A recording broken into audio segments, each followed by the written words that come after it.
Hello les amis, je vous retrouve pour une nouvelle vidéo sur le football allemand et la Bundesliga et je vais vous présenter le match Borussia Dortmund contre Bayer Leverkusen. C'est un énorme choc qui a lieu ce vendredi 10 janvier 2025 à 20h30 pour le compte de la 16e journée du championnat d'Allemagne Bundesliga saison 2024-2025. Alors le Borussia Dortmund c'est le 6e du classement qui reçoit le Bayer Leverkusen le 2e. Dans cette vidéo on va revenir sur le classement de la Bundesliga avec les statistiques des deux équipes. On verra aussi le classement des meilleurs buteurs et des meilleurs passeurs toujours en Bundesliga, puis on enchaînera par les 10 derniers résultats, toutes compétitions confondues, les stats du Borussia Dortmund et du Bayer Leverkusen, et on terminera par les compositions d'équipe et tactiques éventuelles, ce qui nous permettra d'avoir une idée et une tendance à cette rencontre. Alors donc au classement, le Borussia Dortmund est 6ème de Bundesliga avec 25 points en 15 matchs, 7 victoires, 4 nuls, 4 défaites, 28 buts marqués, 22 encaissés, plus 6 de différence de but.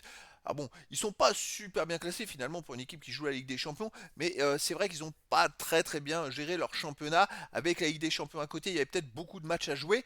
Par contre, ils n'ont que 2 points de retard finalement sur le 3e au classement. Donc tout peut aller très vite avec les victoires à 3 points. De son côté, le Bayer Leverkusen est 2e avec 32 points en 15 matchs, 9 victoires, 5 nuls, une seule défaite, 37 buts marqués, 21 encaissés, puis 16 de différence de but. Ils ont 4 points de retard sur le Bayern en tête et 5 points d'avance sur le 3e. Je rappelle que le Bayer Leverkusen est le champion en titre. Au niveau des meilleurs marqueurs, alors pour les Leverkusen, il y a le 4e meilleur marqueur de Bundesliga qui est Patrick Schick avec 9 buts en 12 matchs. Il y a aussi Wirtz avec 7 buts, et Boniface avec 6 buts, et pour Dortmund, Guirassy est à 6 buts. Et pour les meilleurs passeurs, Wirtz est aussi le meilleur passeur de Bundesliga avec 7 passes décisives. Pour les Leverkusen, il y a aussi Palacios et Xhaka avec 5 passes décisives. Il n'y a pas d'autres joueurs des deux équipes dans les 12 premiers pour l'instant. Alors les 10 derniers résultats, toutes compétitions confondues pour le Borussia Dortmund, 5 victoires, 3 nuls, 2 défaites, 19 buts marqués, 11 buts encaissés, plus 8 de différence de but. Effectivement, ils ont alterné quelques matchs nuls. Alors ils n'ont pas forcément perdu beaucoup de matchs, mais ils ont fait, avant la dernière victoire à Wolfsburg 3-1, ils ont enchaîné 3 matchs nuls de suite en Bundesliga, alors qu'ils devaient être sûrement mieux classés peut-être. Et donc 3 matchs nuls, c'est que 3 points sur 9. Voilà, donc c'est des résultats un peu en dents de scie. Des fois, il y a des défaites. Et d'ailleurs, on peut constater qu'il y a eu une défaite à Mayence le 9 novembre, juste après le match de Ligue des Champions. C'est l'enchaînement des matchs qui est quand même compliqué. Alors à domicile, ils restent quand même sur un partout contre Hoffenheim, une défaite contre Barcelone 3-2. Aussi, ils ont aussi, on va rejouer contre le Bayern Munich, ils ont fait un partout. Ils ont gagné 4-0 contre Fribourg, gagné 1-0 contre Sturm Graz et gagné 2-1 contre Leipzig.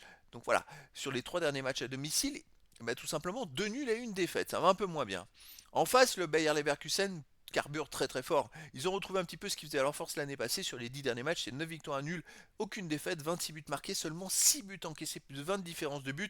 Et en plus, ils restent sur le nul, c'était il y a 10 matchs, c'est-à-dire qu'ils viennent de faire 9 victoires d'affilée. Et en plus, ils prennent très peu de buts parce que quand on regarde sur les 8 derniers matchs, ils n'ont pris que 3 buts. Donc c'est quand même très fort. Ça marche très fort en ce moment pour le Bayer Leverkusen. À l'extérieur, ils restent sur une victoire 2-0 à Augsbourg. Sinon, ils ont aussi gagné 1-0 au Bayern Munich. Ils ont gagné 2-1 à Union Berlin. Et avant, ils avaient fait un partout à Bochum. Voilà, ils enchaînent avec la Ligue des Champions. En ce moment, ils ont retrouvé leur jeu de la saison passée. Attention, alors il y a eu une mini trêve. Dortmund n'a pas repris. Tandis que le Bayer Leverkusen, on a un match amical contre Twice où ils ont gagné 2-0. La trêve, ça peut un peu resserrer les forces, hein. Pour moi, le Bayer Leverkusen peut être au-dessus du Borussia Dortmund, donc je verrais bien une victoire du Bayer Leverkusen 2-1 à Dortmund, mais après dans le foot tout est possible. Au niveau des compositions d'équipe et tactique pour Dortmund, on aurait du 4-1-3-2 avec gardien Kebel, défense Couteau, Schlotterbeck, Anton, Bensebaini, milieu de terrain défensif Mecha, milieu offensif et ailier Maland, Brandt et Gittens, attaquant Bayer et Guirassy. Et pour le Bayer Leverkusen, on aurait du 3-4-3 avec gardien Radeki, défense Tapsoba, Bas, Incapié, milieu de terrain Frimpong, Palacios, Xhaka, Grimaldo, attaquant Tella ou Terrier, Wirtz, enfin milieu offensif, et attaquant Chic. Donc voilà les amis, le décor est planté entre ces deux équipes. Et donc, bah écoutez, je vous donne rendez-vous pour cet énorme choc ce vendredi 10 janvier 2025 à 20h30 pour le match de football de la 16e journée du championnat d'Allemagne Bundesliga saison 2024-2025. Le Borussia Dortmund, 6e du classement, reçoit le Bayer Leverkusen, le 2e. Voilà les amis, je vous dis à très bientôt pour une nouvelle vidéo.